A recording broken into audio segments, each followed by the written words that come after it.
Hello, we're back. Scorn, part 3. Little bit of a disclaimer. So, I went through many trials and tribulations with my graphics card trying to get it to not be fucky. I'll spare you the details, but I was able to essentially solve it. But in doing so, I've played through the last chunk of this game like 4 times now. So from here forward, I already know what happens, and so more or less I'm just hitting continue so that we can pick up where we left off on the playthrough, and then I can show you guys what's left in the game.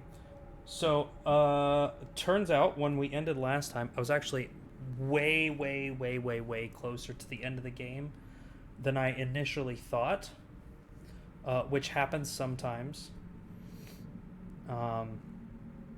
It is what it is. But there's not too much left in this game. This will probably be close to a 30 minutes, 30, 45 at most, which is a little sad because it turns out this game is a lot shorter. Oh, this is not where we left off. Turns out this game is a lot shorter than I thought it would be. So we need to load. We need to do that one.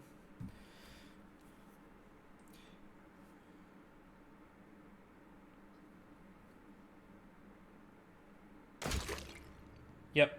So this is where we left off.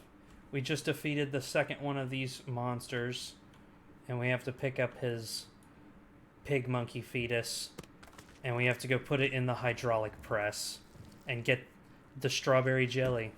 So that way we can juice up the other dead guy. We figured out that standing on these pads and shooting grenades into there does a thing. It like breaks a thing and does a thing.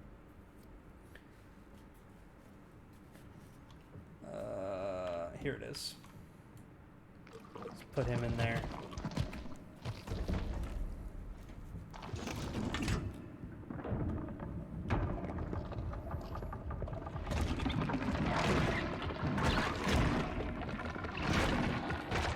And then we get the strawberry jam.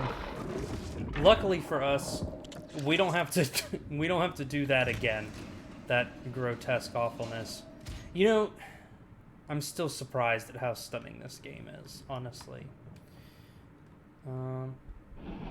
What the oh, right. So at this point in the game, the creature on our back starts jacking us up big time. We can't switch weapons anymore. We can't use our hand. We can still heal. I don't have any healing. That's the next thing I have to do. So if you come here, you want to like put the jam in there, but you can't because your hand is covered. The creature, the monkey on the back, has prevented us from being able to use our hands. So we have to go this way. And then we can do this. Launch a grenade in there. It's like one of those weights, like a bell tower weight, I guess, and it opens up this door. Now these machines, you stick your hand in there and it'll like a big pair of scissors, it'll stab you, and it'll make the creature come off of your hand, and then you're able to actually use your hand, but it only lasts for a few minutes. Alright, let's see. Okay, so this is the way. Right, this goes back to the main entrance where we started this level. And you have to use your hand to open it, which we don't have access to. So the thing about using that machine, wherever it was, here, to stab yourself in the hand, is that it causes you damage, and right now it's enough damage to kill me. So we first need to come over here, and we need to heal up.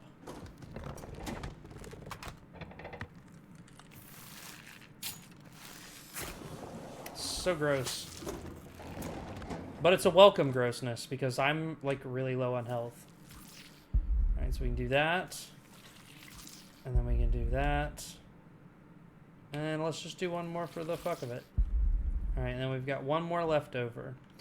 Now in order to open this door, so we can't use our hands. We have to hurt ourselves, which is what these machines are for. So you stick your hand in. Oh god, it's awful. You've been warned, it's awful. Yep. Pretty, but it causes him to back off your hand for a few minutes, but it hurts you. Now we can open up this door. And then, oh, I never looked over here before. It's kind of interesting. Interesting little area. And then, you know, after it hurts you for a few moments, he curls back and covers your hand. So you have to be careful how often you use that machine, because it will kill you. We got some grenades if we need them. But we can't pick up any because of the monkey. So we're just going to stand on here. And see, we got that over there we need to shoot, and we can get it, boom, right there. That'll do that. Opens up that door. And then this is where we upgrade our key to level 5, but we gotta stab ourselves in the hands to do that. Look at the blood. It's a lot of blood, and there's like crawl spaces for things to come out of. It's freaky, man. This game is freaky. Freaky, freaky. Gross. It's a lot of blood. It's a lot of blood. No wonder it hurts me so much. Alright. So we run back over here. We can use this to upgrade our key. Sweet. So we got that. And then he covers us back up. It doesn't last very long. So you gotta be like, you gotta plan out your actions and like be quick about it. Alright, so let's see, if I remember correctly, we have the level 5 key, which means we need to go and open up that door. But in order to do that, we have to use this one over here. So you come over and you stick your hand in this machine over here on this side. That sound. Like, on one hand, it's an awful sound and it hurts me and I hate doing it, but on the other hand, causing immense pain to the monster that has been hitching a ride on me this entire game is very fucking satisfying. Because I hate this monster. I hate him. I hate him so much. Look at him. God, he makes this game so much more difficult than it needs to be. And then, let's see. I mean, look at this. I like that little fog effect that, like, vanishes so you can see. This game is gorgeous, man. So pretty. So well designed, too. Anyway, so you gotta come this way. You gotta cut across. And then this should be the last time that we have to do this for a little bit. If I remember correctly. Yep. And then that'll lower us down a pretty good bit. But we have another health capsule, but I don't want to use it yet. I want to sprint. Because we have only a few seconds to get over to this machine. This machine is the best machine in the game. And you're about to find out why. Look at him. And then he does this. Rips your freaking ribcage open. Spills out your organs. Like the asshole that he is. Racking me with pain. But it's okay. Look at him. What an asshole. Because this machine...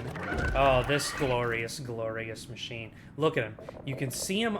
So this is our back, right? So there's our legs. And then you can see his tail, which is gross and putrid. And he's like holding on to us. You see our rib cage there is all like ripped open.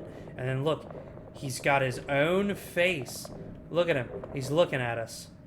Well, you know what? Not for much longer, because then I can do this, and I can grab him by his skull, and I can rip him off of my back.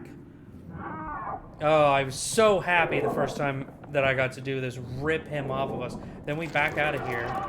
And then look, now we are free. Free from the shackles of this fucking monster. And then he drops the strawberry jelly, which we need. But sadly, he escapes. He gets away. It's very upsetting. It's very fucking upsetting. I want him to... God, look at the blood loss. And then, like, I have to hold my organs in. Oh, jeez, dude. Fuck that guy for real. Look, the screen's all shaky because my guy's all limping and shit. Alright. But, our hand is free now, right? So we can go this way. And we can go back where we came from. And we can go through the main hall. And then we can put the strawberry jelly into the other guy.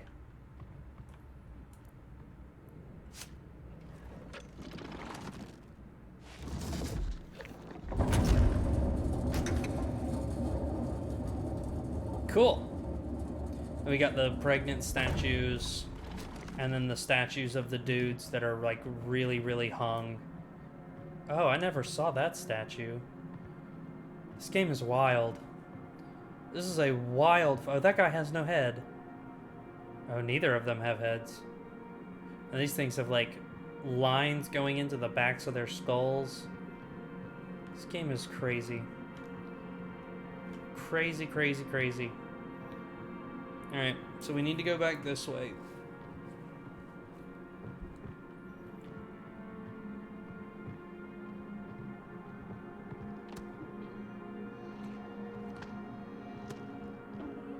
Yep. Like, look at my organs all hanging out and shit, man. Fuck that creature, for real. Fuck him 8 ways from Sunday, man. What a piece of shit. Just... And my wounds are so bad, I can't even, like, close up my own rib cage and put my organs back in. Right, so we need to go this way.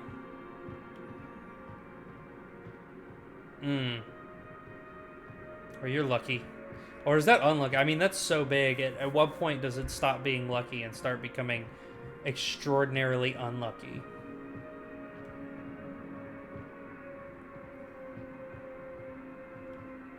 Alright. So then we go back into the main... Oh! I never noticed. So there's like the woman on top, and this one, she's all like decrepit and wasted away.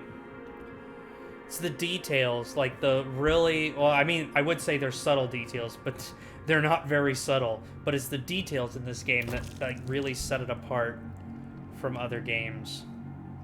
Yeah, it's bad, man, I know. Don't worry, we're gonna get you fixed up. So I will say that this next puzzle coming up, it took me a little bit to figure out the first time I did it. But once you figure it out, it's actually pretty straightforward. So we just gotta come down here. And then once we get down here, we just got to put the tube of pig monkey goo into this machine on the right. So we already juiced him up. That's why his like little things rotated around. Now we gotta juice up this guy.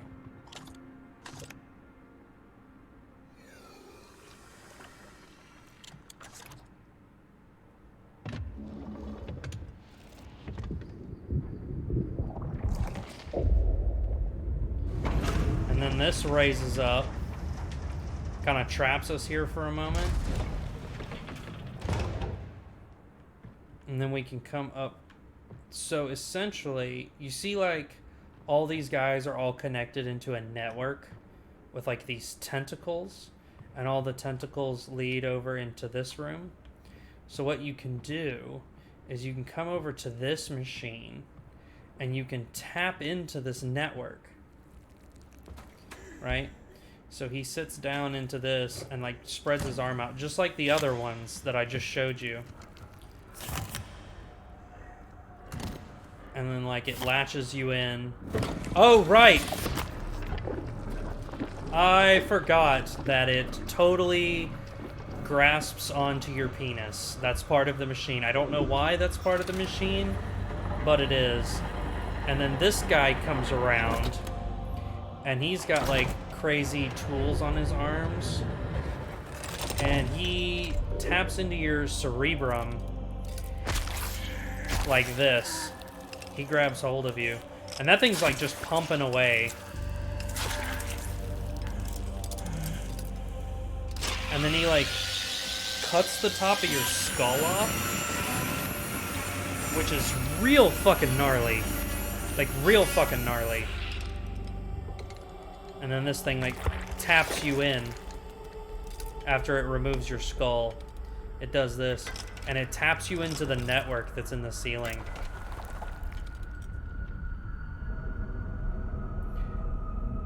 And then the crazy part is now that you're tapped in, you can take control of these two dudes that you juiced up. So that's where we're at now. So you can see the pregnancy belly. And we've got ourselves a whole new body.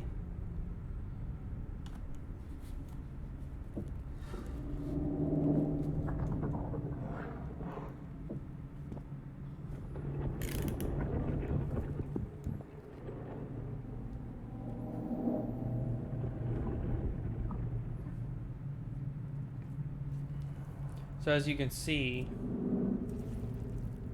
there it is. See, he's like doing like surgery on me. And then there's me getting suctioned off. And this guy's like ripping out my organs. All right, I'm just gonna stop you because it's like upsetting. So he like takes the arm and attaches it to himself.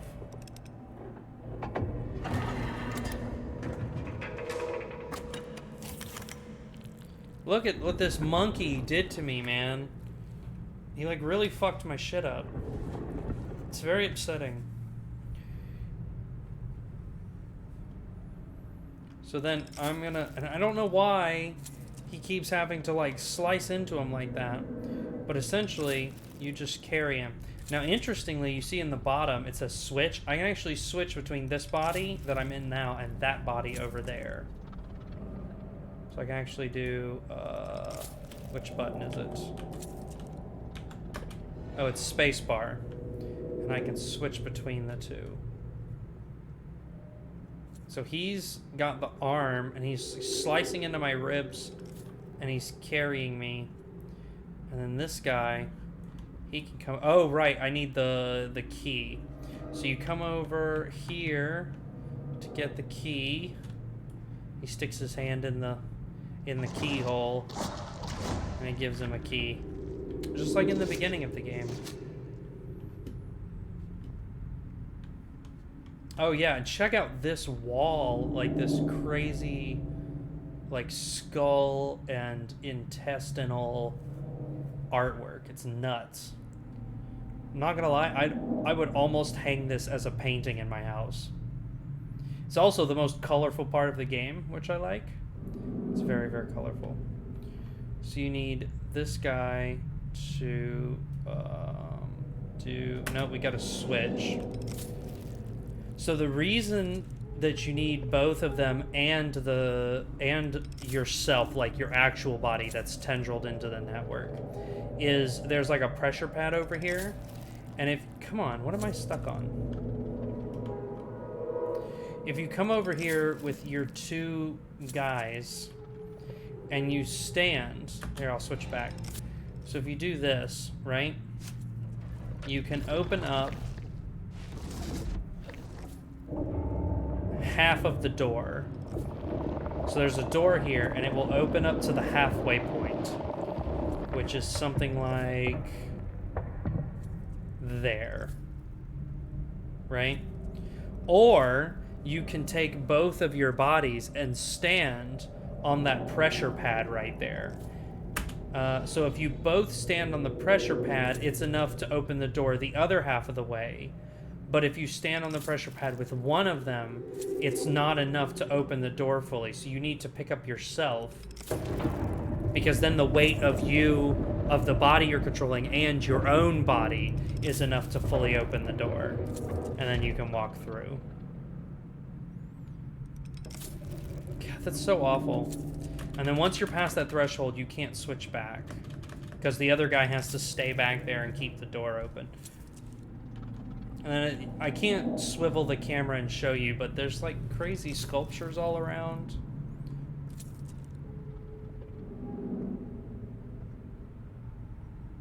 Come on, please stop. I hate that. He's just like in there cutting up my organs, man. The fact that I'm still alive is a crazy miracle. Either that or it's a nightmare. I don't know which.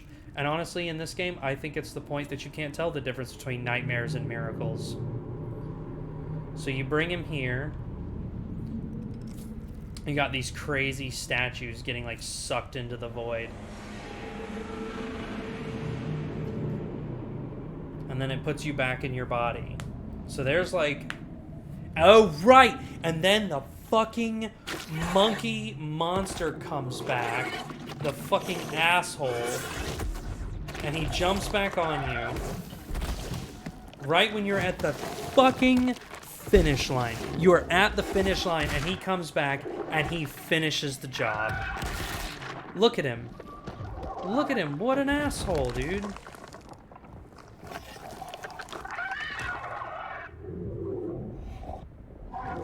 Please help me. Yep, he finishes the job. This monkey fuck really pisses me off.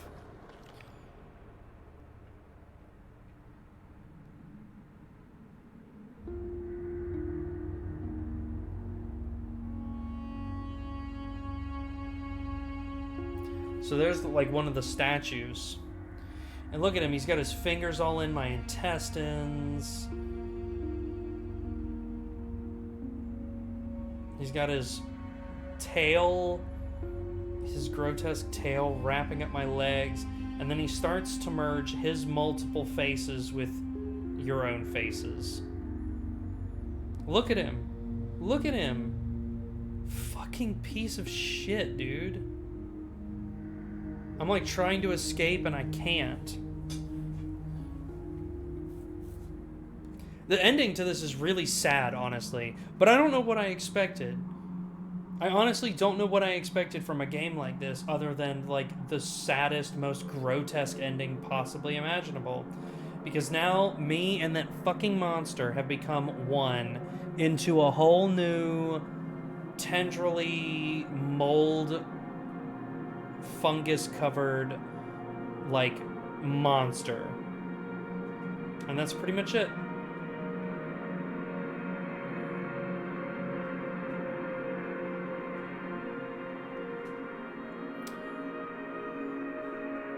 And that is, that's where your story ends, ladies and gentlemen. You become one with the monster. Which is, honestly, I honestly don't understand how I thought that there would be an ending any different than that. That's pretty much the only ending that makes any kind of sense for this game.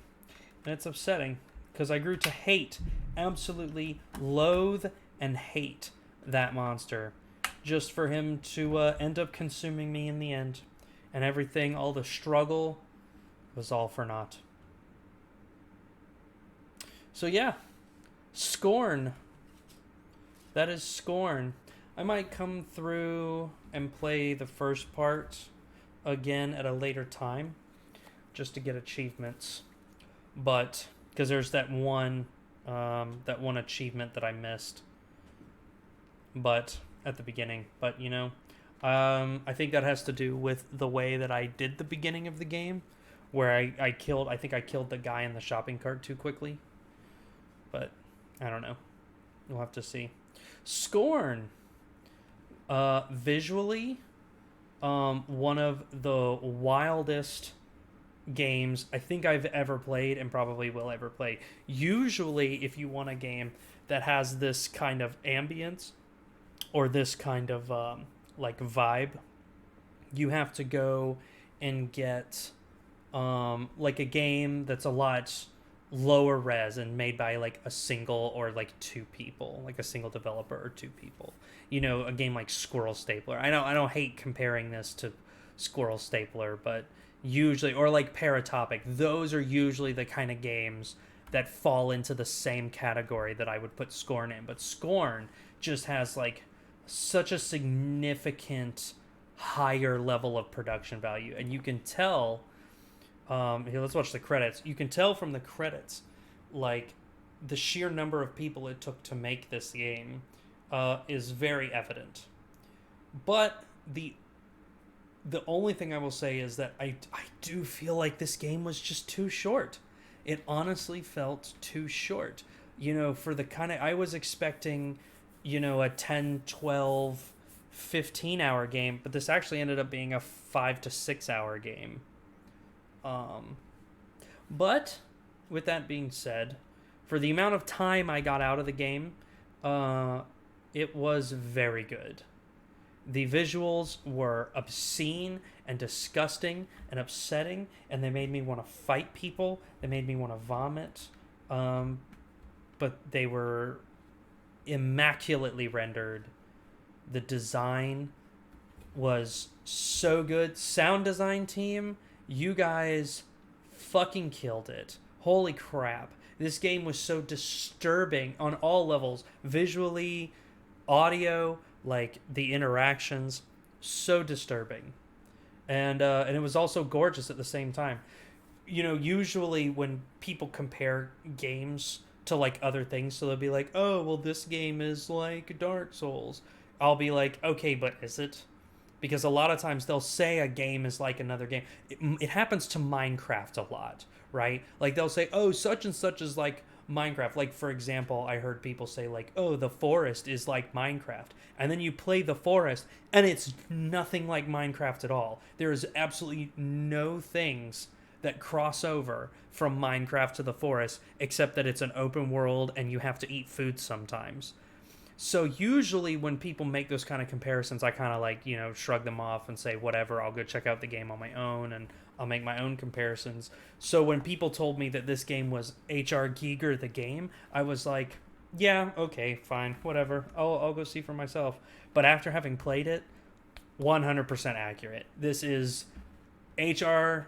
Giger. I don't know if it's Geiger or Giger. I think it's Giger. This is H.R. Giger the game. That's 100% what this is. Which sucks, because if you look at the game from a gameplay-only perspective, there's not a lot to this game. It's really simple. You solve a puzzle, you move on to the next one. There's only a couple different ways they interact. I mean, they give you a key that has 6 lights on it, but you only ever use 5 of them. So I wanted more from this game. I wanted it to be gameplay and mechanics as deep and detailed and visceral as the set design and the animations and the sound design was. Because, oh boy, this game is soaked in visceral aesthetics. This game is dripping with interesting design, and it is just absolutely soaked in mood and tone, and it's one of the most interesting and beautiful games I've ever played. And then I just feel like gameplay wise it was lacking just a little bit. But I'll tell you right now, it's more interesting and more in-depth than any game I would ever make, and it's more interesting and more in-depth than most of the games I've played so far. So at the end of the day, I can't really complain too much. I would easily give this game, I don't know, 8 or a 9, maybe a high 8, close to a 9 out of 10. It's very good. It's very, very good.